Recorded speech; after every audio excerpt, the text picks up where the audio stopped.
Welcome back to another episode of the Girls Talk Money podcast. Today we are diving into all things planning a wedding on a budget, which is definitely such a hot topic for so many reasons. And to do so, we are bringing in Natalie Fisher of Invest with Nat as today's guest. This conversation with Natalie was so fun. She just had her wedding last year and posted so much content around how she stuck to her wedding budget, which is why we knew she would be a great guest to talk about this topic with. But before we bring in Natalie, let's do our weekly recap. Grace, hello. What is going on in your week?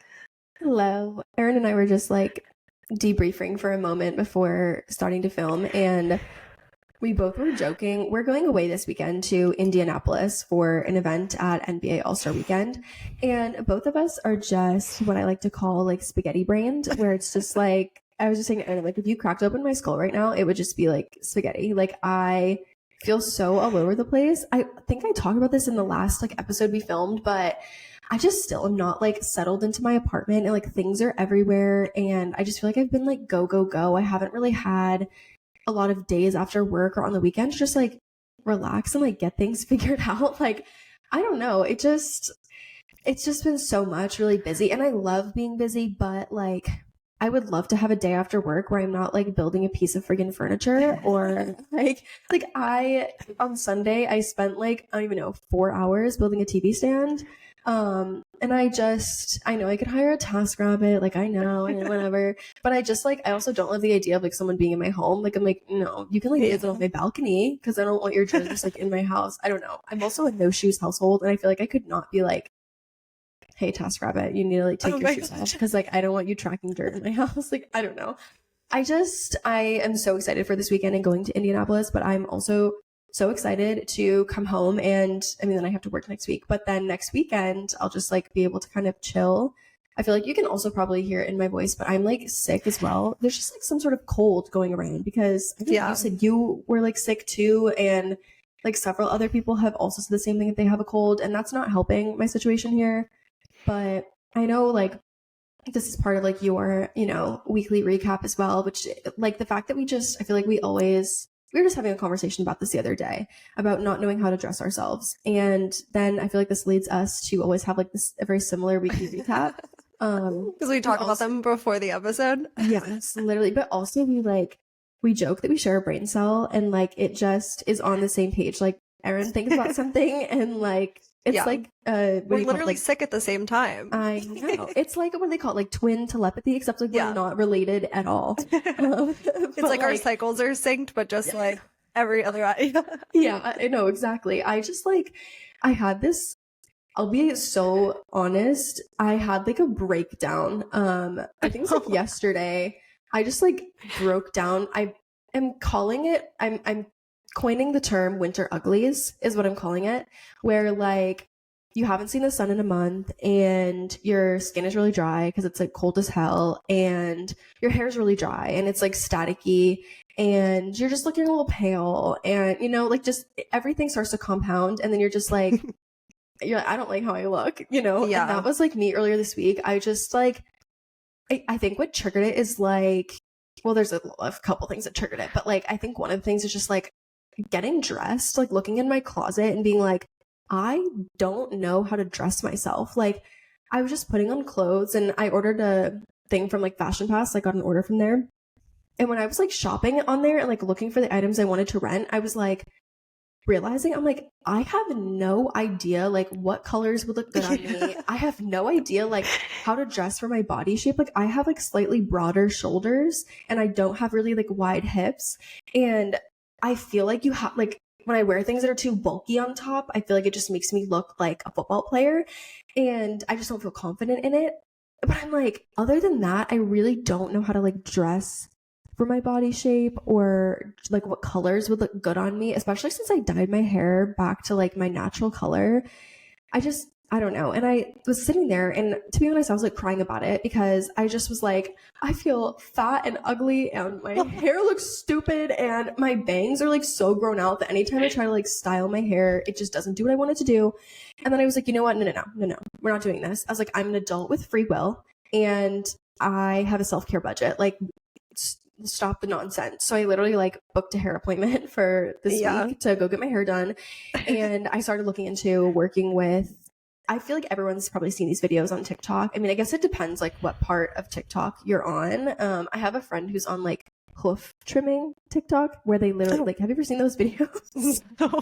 No, that's like, there's a name for it, but like, oh my god, please, like if you've seen the hoof trimming videos, you have to like leave a note on Spotify because they're literally like these like farmer, I forget what they're called, but there's like a name for their profession, and they like pull up like a horse's hoof and they like clean it out, like, and they like trim the hoof, like it's like one of those things that's just like very just like oddly, it's like ASMR. Yeah, it's like oddly satisfying. Like I'm not on hoof trimming TikTok, like I don't see them all the time, but I get them occasionally. But all that to say, if you've been on like the fashion side of TikTok, you've probably seen the color analysis videos where they like drape like different sheets of different colors across your body to like show you how it like works with your hair and your skin tone and your eye color and everything. And I have wanted to do it so long, and I've just been like, no, like whatever, it's kind of expensive. Yeah. And then earlier this week, I was like, Grace, I'm like, sweetheart, I'm like, you literally don't know how to dress yourself. And like, you get so frustrated. I get so frustrated every single time I go shopping. I never know like what really to rent on Fashion Pass. And like the majority, I would say like I do get things I like from there, but the majority, I feel like it ends up not really like flattering my body type. And but I don't, it's like a me problem. It's not a Fashion Pass problem, you know? And I just, when I look at stuff in my closet, I'm like, it's all like mostly like black and gray, which I feel like is kind of, you can't really go wrong, but I don't wear color because I never feel confident when I put color on, but I feel like it's just because I'm not wearing the right color. So I don't know. I need to like get it together. So I found this like woman who does color analysis and styling in Massachusetts and Rhode Island. And I think I'm just going to send it and hire her because at my big age of 25, like we got to stop crying in dressing rooms. You know what I mean? Like there has to be a point where we like draw the line and we're like, okay, yeah, like this is what I think is genuinely going to look best on my body type. I just feel like it would save me a lot of strife and a lot of money from not like ordering things and then like never wearing it, or you know what I mean? I don't know. So no, I'm totally the same way. I was telling you, my best friend is a stylist. Like that's what she does in her day job for a corporation. And I was texting her the other day and I was like, Megan, I need you to come over and literally audit my closet. Like tell me what is wrong. Tell me why I feel like I can never put an outfit together. I just feel like I'll order things from Fashion Pass and then I'll feel like I don't have one piece of the outfit. Like I ordered this really cute, you know, this like midi jean skirts that are really trendy right now with the slit up the middle. I just got one from Fashion Pass because I was like, okay, it's trendy right now. I'm going to rent it so that if I hate it, I could just give it back.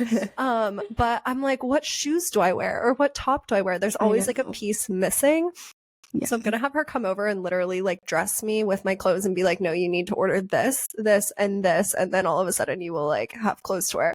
Yeah. I was actually listening to, cause like I said, I had a little breakdown yesterday. I'm also, I don't know if anyone else experiences, but ever since I came off the birth control pill, my symptoms around my period are so much worse. Like, when I'm in my luteal phase, do not mess with me because I feel like I'm so sensitive. Like I could like drop my pen on the floor and I'll be like, this is my last straw. Like I can't, like I go like, it's so bad, the emotional fluctuations. So I feel like part of me being like so hypersensitive this week is because we're in the luteal phase over here.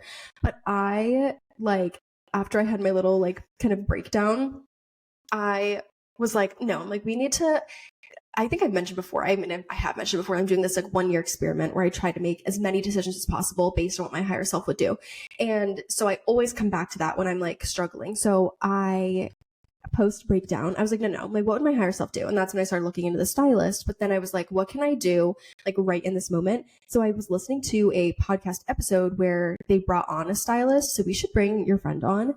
But the stylist was saying that like so many people have just like a few things missing from their closet. Like they don't have like a pointed toe, like black booty or something. And so then they go to get dressed and they put on like a sneaker with their outfit and something tells them like, oh, it just doesn't look quite right. And the reason why is because like a pointed toe like shoe is going to elongate your leg, and the sneakers are going to cut your leg off. So when you're wearing certain like jeans that are have different waist heights, then you feel stubby and you're like, why do I look so stubby? And it's like, because you're just missing the shoe. Or like having, she was talking about like everyone should have some sort of like blazer, but like whether you buy like a structured blazer or like a more like free flowing one, or what color it is, all depends on like the colors that look good on you and your body type. So then it's like, and I struggle and I feel that because I'm like, I go to get dressed and I'm like, I'm like, if I just had like this item, this outfit would look a lot better. Then when it comes time to buy that item, I feel like I'm not getting like the right one. You know what I mean? Like I don't like wearing very structured kind of like jackets and stuff because again, I have like broader shoulders.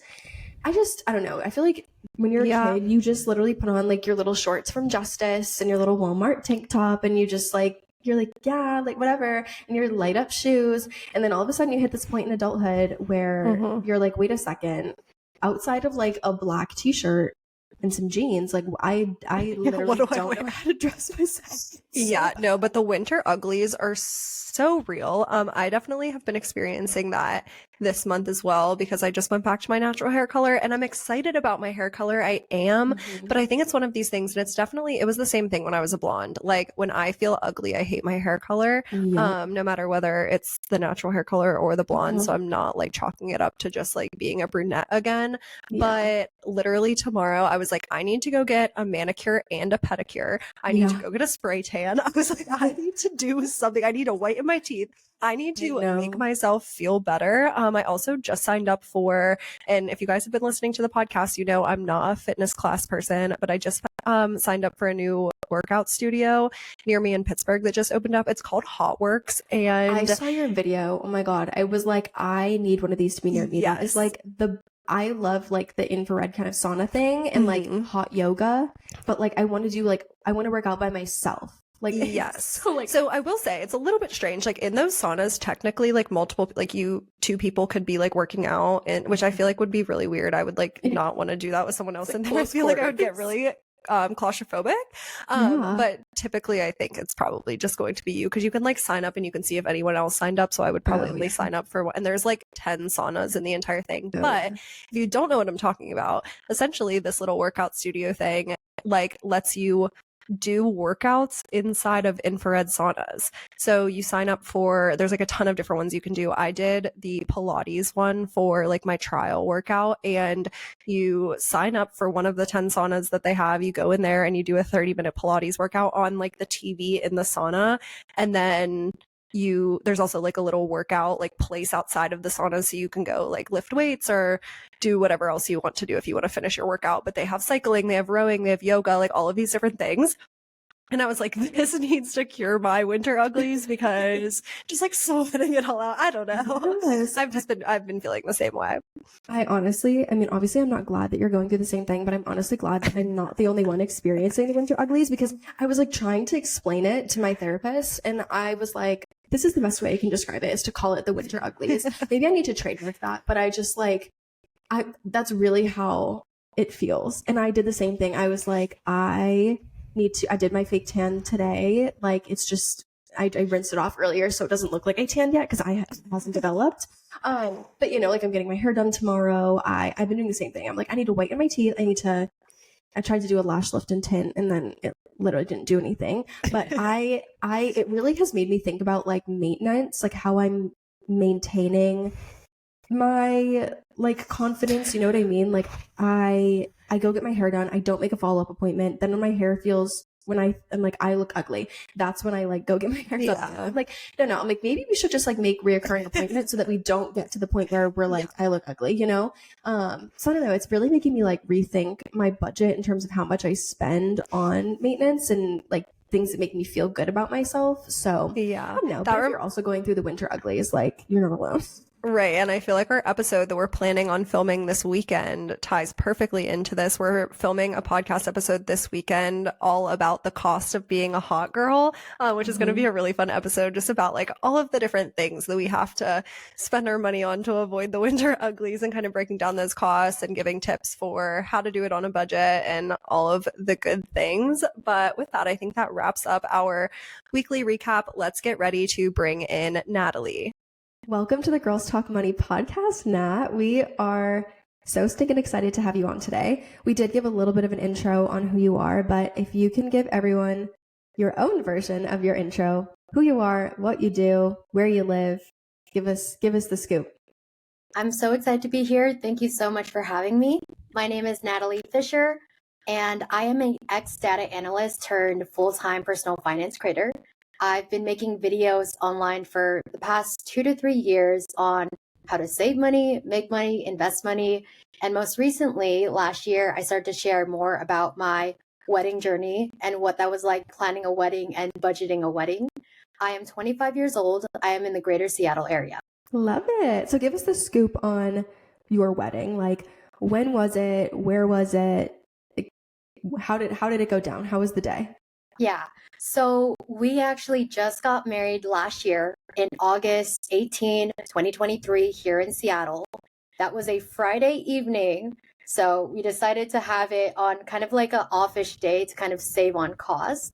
And we specifically got married in the Soto area of Seattle. And if you're not familiar with Seattle, that's the very industrial side of Seattle. A lot of very eclectic factory buildings, manufacturing buildings. And so we specifically got married at a venue called the Metropolis. And it used to be an old crane factory, but they repurposed it for a venue. And it was actually very like industrial woodsy vibe, kind of like the barn vibe a little bit, but Okay. factory like. Just to paint a picture. So I feel like I came across you from your kind of like wedding on a budget content. You posted so many super fun videos about like what you were spending on your wedding and how you were doing it on a budget and everything like that. Do you mind giving us kind of just an overview of how much money you spent on your wedding in total, and then we can get into the nitty-gritty of like where all of that money went and how you decided on your budget and everything like that? Yeah. So I feel like I have to preface this with we had our like what we originally budgeted for did not pan out the way it happened. And I see now why couples say that weddings quickly add up, because we kind of experienced the same thing. But the total cost of our wedding was about $38,000. And that is like that number is a lot, especially like as a finance creator saying that out loud, because that sounds like a down payment for a house. But I feel like in terms of breaking down like how we paid for it, like me and my husband saved $20,000 ourselves. And then we were so blessed to be gifted funds from inheritance from Grandma Mary and both of our parents. So we were able to have like $40,000, but we spent $38,000 on the wedding. And what was like you said your initial budget and what you ended up spending were different. Like, what was your initial budget that you and your husband talked about, and how did the two of you like come to that conclusion? Like, okay, this is going to be our budget. Yeah. So actually, before we even got engaged, we started saving for the wedding, which I know that sounds so insane, but me and my husband, when you know, you know. Yeah, we kind of knew, because like this wasn't the only biggest expense that we knew we were gonna have to have. We actually bought a home together in 2020, and we put a down payment of $50,000. So I just want to like preface that with we're kind of experienced with being open about our finances and talking through big financial purchases together. Originally, we were aiming, and at its height, we saved $20,000 between me and my husband. So we thought that is what we're going to be working with.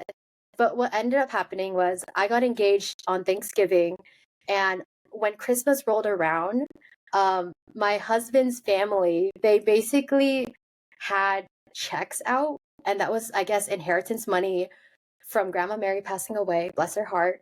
But they handed the checks to each of the sons. There's 3 of them. And when they came to my husband, they said, you know, here's $10,000. This is your inheritance money. And we're hoping you'll have a bigger wedding with this. And so, you know, at that moment, I was like, okay, we're no longer going to have a micro wedding. This is going to be a traditional wedding, because now there's expectations and obligations with the money. Wait, okay, so I love that. So your plan was to save money on your wedding by having a smaller wedding, but then once people started to help you pay for it, more people had to be invited. I feel like that's always what happens. That's always what happens, because in the beginning, we honestly were super surprised that we would even get some funds from the family. You know what I mean? We thought it was just going to be on us. So we were like, okay, micro wedding, under 50 people, 20,000, 10 to 20,000, that seems reasonable. But then inheritance money came, that was $10,000 added. So now we had $30,000. And then both families kind of agreed they were going to help even give more money if we could have a wedding that had everyone they wanted invited, So Oh my gosh. what we thought was going to be like a 50 wedding or 50-person wedding became like a 120-person wedding. Oh my gosh. That's a big difference. Like that's more than double what you initially planned for. So like when you were coming up with that like 20K number between you and your husband, was that number just like, okay, here's what we feel like we can reasonably save, like knowing our financial situation, this is how much we can set aside? Or was that based on like, okay, we researched the cost of a micro wedding, here's what I want to spend on my dress? Like, did you have any sort of like guidelines for yourself, or was it just like, here's what we can save? Because I feel like, I mean, I'm not even in a relationship, so I'm nowhere near a wedding. But when I think about it, I'm like, how do I even start thinking about how much to put aside? Because I feel like a lot of people would be like, oh yeah, like I'll set aside like 10,000 or something.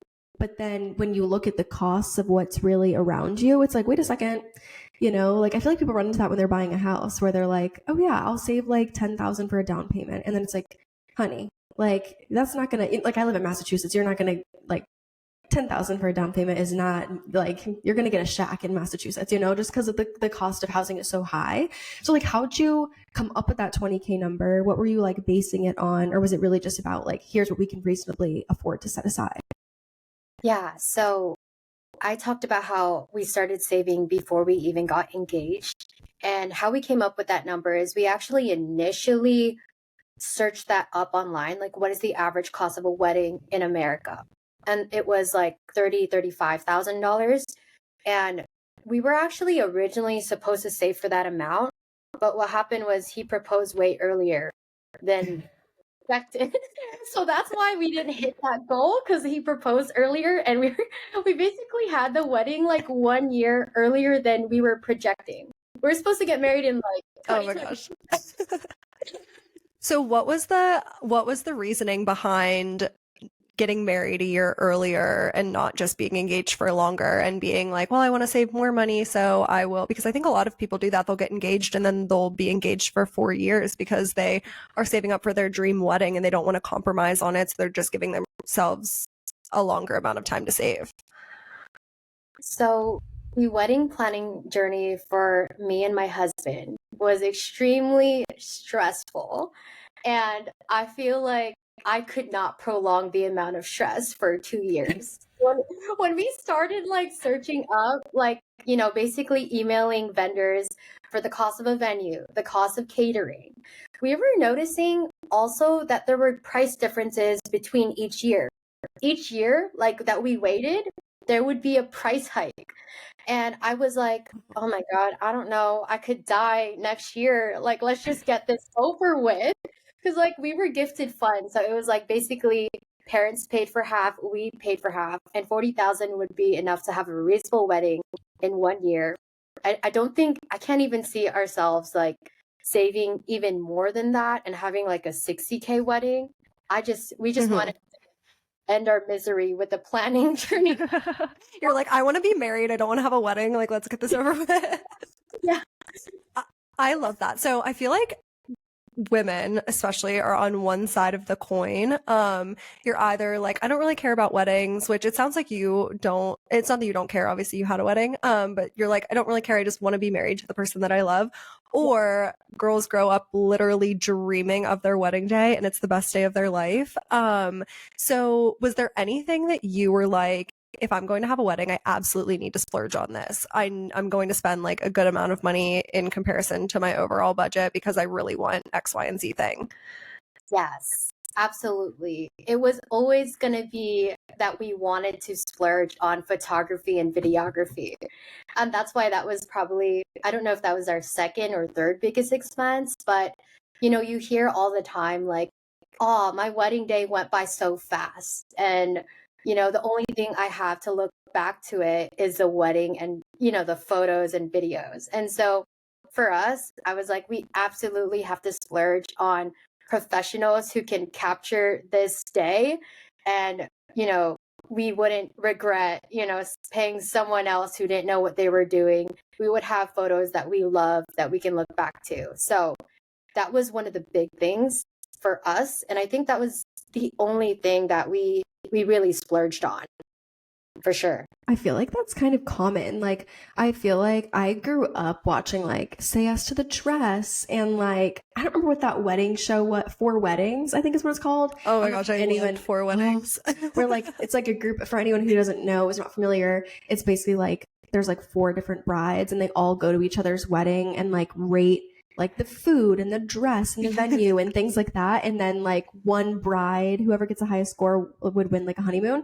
Oh my God, I like ate that show up, But I feel like that's one thing that like so many people put so much emphasis on some of the smaller, quote unquote, smaller things of like flowers or like the table settings or, even just like shoes, like having like a really, really expensive pair of like heels to wear. And the thing is so many of those things are just like one-time use. Like, you know what I mean? All the decor, if you're renting it, it's just going to go away. But I think the worst thing would be to like leave your wedding and then like say you like skimped out on a photographer and now like your pictures look like crap. Or like I've seen so many horror stories of people getting their photos back from their wedding and then being so bad. Like, or like getting the video back and like it's like out of focus, or like there was one where I felt so bad for the bride. Like they had like a team of photographers. So there was like 2 or something. And the picture they got of her and her husband like at the altar that was taken by the photographer in the back, who was standing at like the front of the aisle and then, or like the back of the aisle. And then the other photographer was on his knees in the middle of the aisle. So in this photo, it's like them and there's just like a photographer like kneeling in the middle of the aisle. I was like, oh my God. Like I just like, and she was just like, what am I supposed to do with this? And I don't know. I just feel like it's one of those things that like, you don't want to skimp on. Yeah. Like, were you like happy with like how it turned out? Like, how do you feel about the fact that you guys spent more on it? Like, are you like, that was a good spend, or like, how do you feel about it now? We were so happy with it. Because I feel like honestly, that night went by like a blur. Like it was like, we said our vows, we kissed, and then I don't even remember the reception. And I didn't even have like, and like it was crazy because like we did a lot of like the stuff on our list for the photography shots, where I feel like a lot of very different things. Like, I don't know if you've heard of like the photo dash, where in under one song, you want to try to take a picture with each table. So you're kind of running around. That's cute. Oh, so fun. So we did that, and then we also took a picture with like everyone at the wedding. So we have like 120 people in this picture. And I'm like, wow, it's so crazy to look back on it. I'm like, I was so incredibly happy. Yeah. They were the people that we paid were a couple. So they were husband and wife. So there's 2 shots. That's how they were able to do photography and videography at the same time. And it was like, yeah, when I saw the photos, it was very like bright, very, very reminiscent of the day. So definitely happy in that way. One advice, ladies, when you get married, don't forget to take off your hair tie. I had oh my gosh.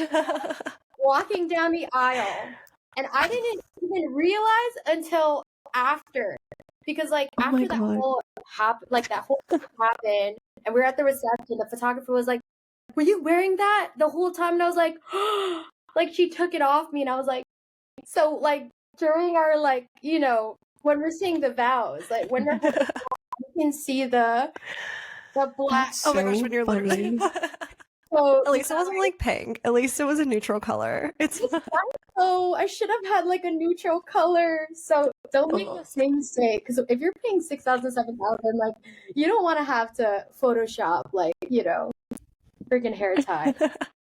I love Yeah. that so much. So I feel like when I think of wedding splurges, two things come to mind. One is a dress. I feel like a lot of girls want to splurge on a dress because they have to wear it. They want to feel pretty, all of the things. And then the second one are the flowers. Some of the people that I know in my real life have told me how much money they've spent on flowers for weddings. It is crazy how much they cost. Were those two things that you decided to splurge on or save on, or what was kind of like the cost breakdown there? And do you regret it? So I wanted to save on the wedding dress because I was like, it's a one-time thing. And I hear so many stories about people just collecting dust, like all the dresses collecting dust. And I'm like, there's like literally no use after it. But it ended up being more expensive than I originally thought because of the alterations. So I think in total I spent like under 3,000. So the dress itself was like around 2,000. And it was the alterations that bumped it up. Like I think I spent $700, $800 just to get the dress to fit me. So Wow. yeah, that's something I would like definitely tell brides. Like try to find a dress that already closely fits you because I went to a boutique place called Blue Sky Bridal and no dress is the same.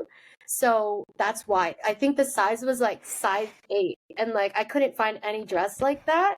Um so I had to get it tailored Wedding to dress? Yeah. Wedding dresses make no sense because why couldn't they just like order that dress in your size and then you would only need a little bit of alterations? I never understand that why people are like, "Oh, well, I tried it on in a size 16, but they're going to take it down to a size 6." Like, why don't you just order it in the size 6? yeah. That never makes any sense. I think it's because this dress was like how it's like for a certain year and then they don't keep that line. I think that's what happened with my dress and why I couldn't find it online and had to buy the bigger size and pay extra just to get it to fit me.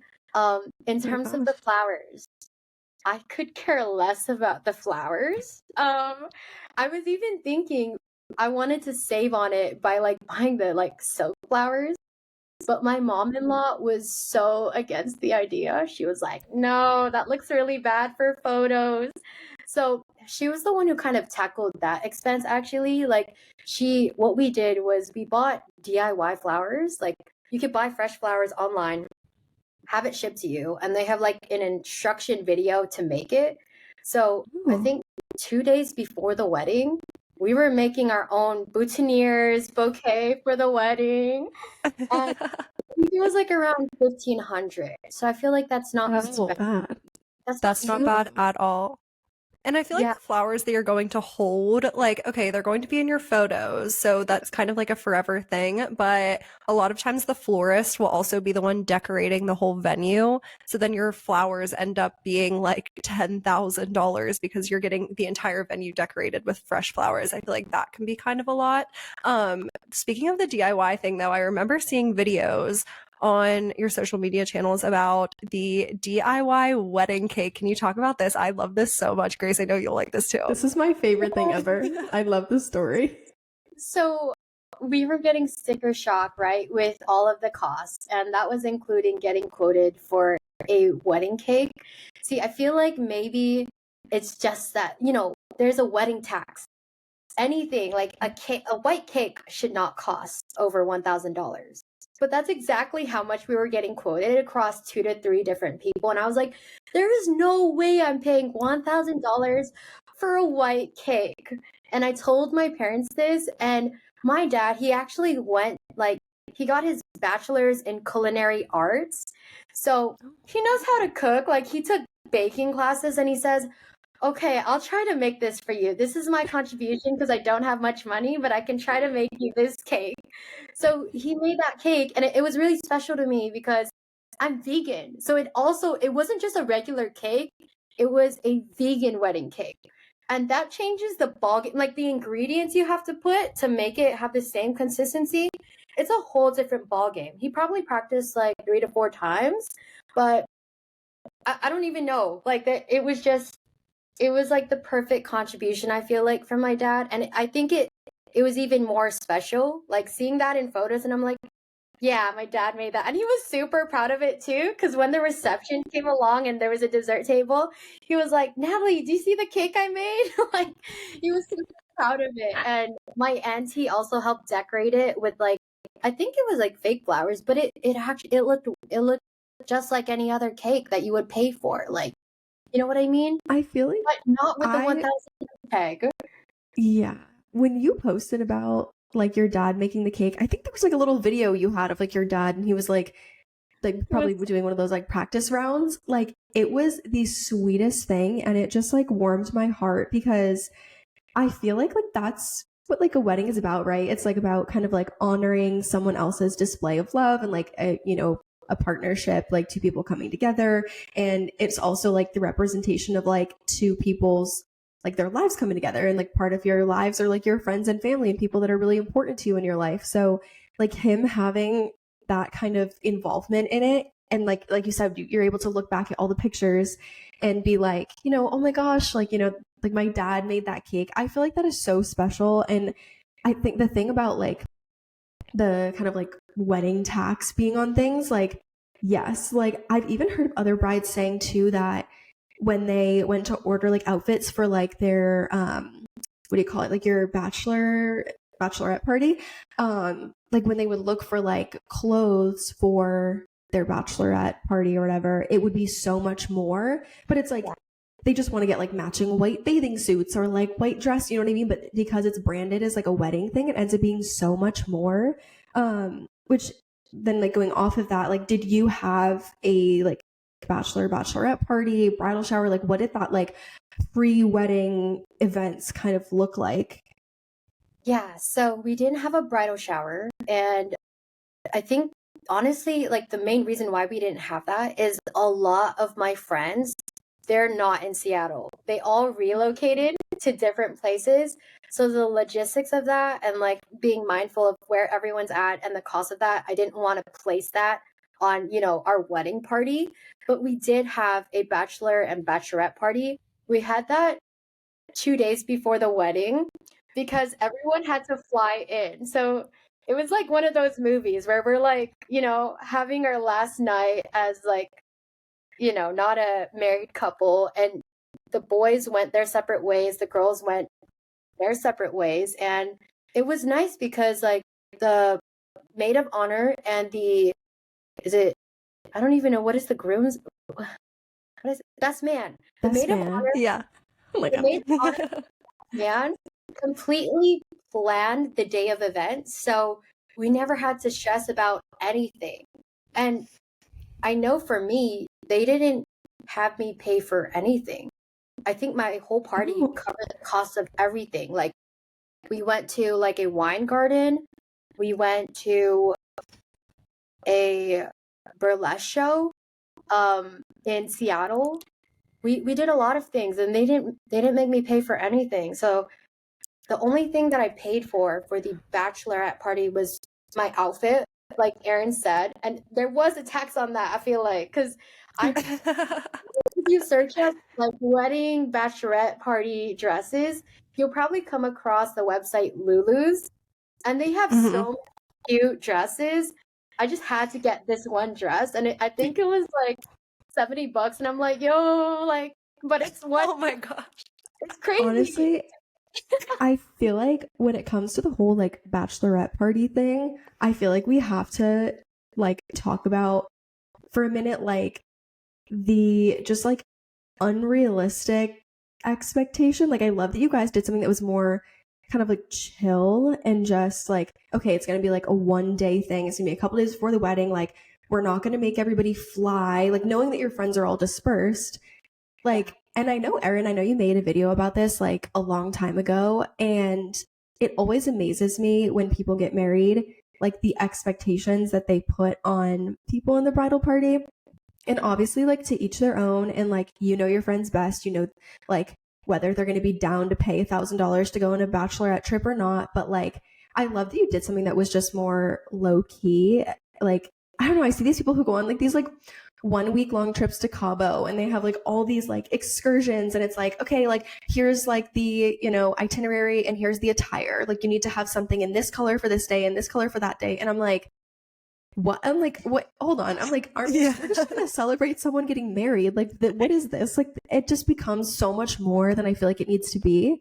And I just like, I don't know. I love that you guys like kept it simple and didn't Mhm. like, I I don't know, love the get whole week crazy of with it. wedding, like the whole week of wedding Yeah. bachelor and bachelorette party too, because that's what it's supposed to be. It's supposed to be like a Yeah. one last kind of little party thing right before your big day. When people do their bachelor or bachelorette parties 6 months before and it's this whole vacation, it's like I'm spending an entire year being in your bridal party. Yeah. And sometimes I feel like people do it like those big extravagant things almost like for show. Like I hope that doesn't come off as like me like really judging anyone really hard, because I'm not thinking of someone like in particular in my head, but just like I see it sometimes where it is like it's like 6 months before the wedding and it's like all these crazy things, and I think about like how much people would have had to spend on it, and then a lot of times there is the expectation to cover the bride and groom, which I think is fair, right? However, in like your situation, I think it made total sense to be like, okay, we're going to split the cost of like Natalie's wine and her ticket to the burlesque show. You know what I mean? Because split across everybody that's present, you're not asking them to do that much more, spend that much more.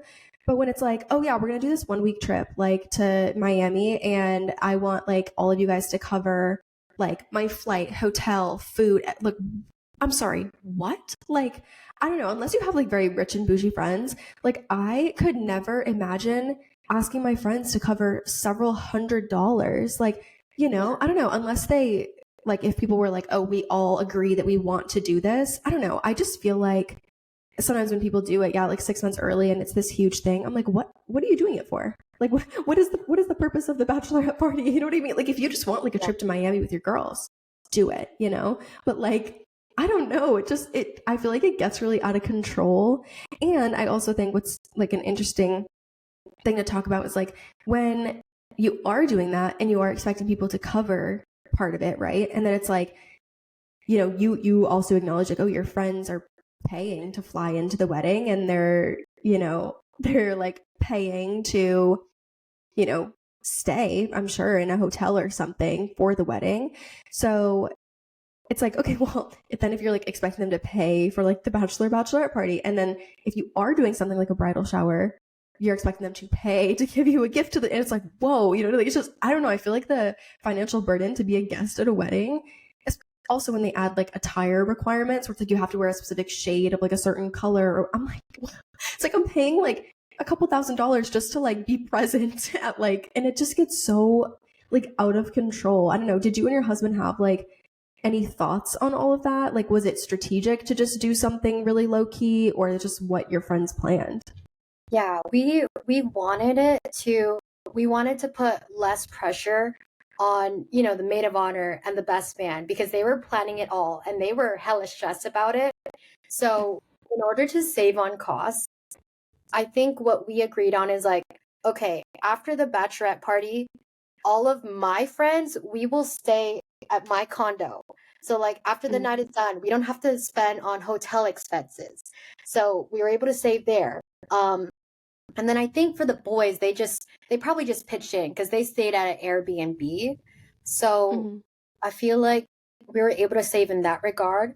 In terms of like color coordinating, for the wedding, how we did this, because I saw several Pinterest pictures of every bridesmaid having a different color of dress, but it all complementing each other. Oh, I love That's that. what I did. So I assigned a different color to each of the bridesmaid, and they can choose whatever dress they like. In terms of the wedding outfits for the bridal party, what we decided on was we were just going to assign different colors to each of the bridesmaids so that it could kind of complement each other. And we were going for like neutral earthy colors. So I assigned my bridesmaid as like a rusty color, kind of like a rusty earthy Mhm. color. I assigned my sister for like a sage green, and then my other bridesmaid as, I think it was more like sand, like champagne. And then we had bridesmaids. So we had two bridesmaids, and they were Love that. wearing more of like a maroon and an olive green. So very nature colors. And then I think for the guys, they were wearing the same color. And I don't think the suit was bad. It was like just a tan color, and it was from Men's Warehouse. I think it cost under $300, and it was something that they could always rewear after. That's the great thing about men. Like, Yeah. once you guys, you can always rewear it. For the girls, like, Yeah. I was like, hey, just pick a dress, pick this color, and then me, and I'll sign off. But you know what I mean? I Yes. wanted to leave it open to them and their budgets. I didn't want to place an expectation on this is the dress we're getting and this is how much it is. Yeah. And I think like when you become a bridesmaid, you understand that there's going to be an expectation of getting an outfit. Obviously, you need something to wear, and you have to pay for that. So I feel like most people are generally okay with that. But I love the like multicolor thing. My sister did that for her wedding that I was her maid of honor in, and she did different colors and different textures. So I was wearing a rust color and it was velvet, but then my one niece was wearing like a shimmery champagne. Like there were a bunch of different textures, and I loved it. It was so pretty. But our last question here with regard to like your wedding and like the expenses and everything is a honeymoon. Did you do a honeymoon? How much did you spend on it? What was the budget? All of the things. Yes, we absolutely did a honeymoon. That is something, okay, that's another thing we definitely wanted to splurge on, because that, I feel like the wedding, what happens is it's supposed to be for you both, but with the wedding, it starts to involve the whole family, and it becomes about the family, not just you uniting, but the family uniting. The honeymoon is solely for you and your boo. So we were like, let's go to Thailand. And what we did for our wedding expenses is we opened up credit cards so we can get the bonus points.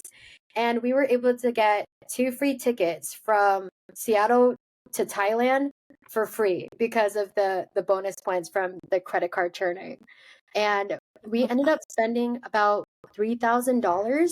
We went to 3 places in Thailand. And I think it was for 2 weeks. So we went to Phuket, which is kind of the island part of Thailand. So very like beachy water vibes. We went to Chiang Mai, which is where you like do the elephant sanctuaries, very like mountainous, very naturist. And then we did the city, which is Bangkok, and we did like a lot of temple sightseeing, and it was great. I think we had like $2,000 in our bank account after all of the wedding expenses. So we were kind of prepared to just use that money. But then what happened was, when you have a wedding and you have a money dance, you kind of get monetary gifts and all of that. So I think we ended up getting $5,000 from like the money dance, the cash gifts, and all of that. And we also set up on Zola a honeymoon fund.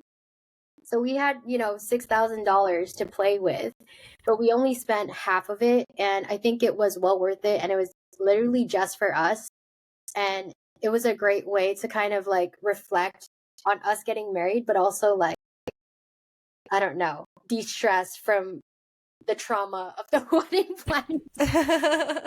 No, I love that so much. And I feel like $3,000 is so good for 2 whole weeks. Southeast Asia is basically good for that because it's so affordable over there. And if you were able to use your credit card points for the flight, that's like the biggest expense for a lot of people to get over to that part of the world. But you mentioned the honeymoon fund for your wedding registry, which I love so, so much that people are starting to do this, because especially if you live together before the wedding, it's like, what do you need? Like, I don't need more plates. I don't need more pots and pans. Like, what can people buy you? And that is something that you touched on at the beginning of this episode that I wanted to make sure we circled back to at the end. You and your now husband bought a house like years ago. Can you touch on that and like your thought process and how that went and like how that impacted like your ability to save for your wedding and all of the things? Yeah. So, okay. Let me preface this with like, me and my husband, we met at our last year of college.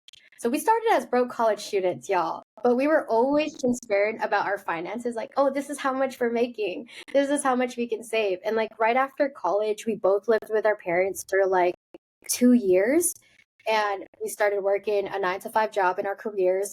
We're both in tech. He's a software engineer and I'm a data analyst. So we're bringing in pretty good money with little expenses by living at home with our parents. And we knew that we wanted to live together, but we didn't, we didn't want to spend money on rent because we had already so much savings built up. I think we both saved like 25K each, and we're like, okay, we have $50,000 together. Let's just start looking for a home. And I know that can sound really scary because you're like, that's a big purchase and you're not even married. Like, like I feel like a lot of parents and like the older generation are kind of against that, like living before you even get married. So, how much more buying a house together? But our thought process was, at least if we broke up, we could sell the house and get the equity back. So it's like we didn't waste any time, like any rent and all of that. And so it took us 9 months of trying to find a home before we finally landed on the condo that we have here in the east of Seattle. It was around 500K with an interest rate less than 3%. So our mortgage right now is about $2,300, and then split between both of us, it's cheaper. So I feel like we've always been on the same page in terms of like, okay, we got to learn what it's like. Like, this is an opportunity for us to learn what it's like to live together. And then after that, obviously, after getting a home together, we had to kind of commingle our finances, right? So we opened up a joint checking account and savings account. And we're very I feel like future oriented, and that we always plan steps ahead. So, you know what I mean? We saved money for the house, and then we commingled money. We have an account where we put money for all of our shared expenses, like the mortgage and the household. But then we had that joint savings account for our future goals. So that's why we were like, well, obviously now that we have a home together, like, we're getting married, right? So that was like the next step in saving for that goal. I don't know. I feel like that was a roundabout answer. Did I answer your question? Yeah, you definitely did. We are almost out of time here, but this was super helpful to kind of like wrap us up. Is there any piece of advice that you would give someone who is maybe at like the super early stages of planning a wedding? They just got engaged and they're really overwhelmed with the cost of everything, and they feel like they're not possibly going to be able to have the wedding that they want to have within a budget. I would say be very open about the finances and be very honest on what kind of wedding can you afford. I would also urge couples to have that conversation with their parents. You shouldn't have to have a wedding that you don't want to have, like because of expectations from family. If they're not helping, then I feel like they don't have a say in the wedding. You know what I mean? Like, they kind of have to help. If parents are expecting you to have a big wedding, then they kind of have to help. If not, do what you and your husband can afford. And I feel like there's so many couples that go into their marriage starting with debt because they didn't have that conversation early on. So I feel like for anyone listening, if you're in a relationship, and it doesn't matter, like even before you get engaged, talk about like what you see in your future. Like, do you want to have a big wedding, a small wedding? How many people do you want there? Because then you can guesstimate right there and then, like how much wedding cost you're looking at just by researching online. And you can break that down to actionable steps. Like, okay, if we're planning a wedding in 1 to 2 years, let's put away money, from each paycheck each month. And that way, when it's time to actually have the wedding, you don't have that financial strain on yourself. So just having an open conversation and being honest about what you can afford is probably the biggest advice that I have for couples who are in this journey. Definitely. I love that. Well, where can everyone find you if they want to see more about your wedding on a budget and all of the great content that you put on your socials? Yes. So my handle is Invest with Nat across TikTok and Instagram. And I actually have a wedding playlist. So you can check that if you want to see the specific videos on having a wedding on a budget. Well, I love that. Thank you, Natalie, for coming on to the Girls Talk Money podcast. And until next week.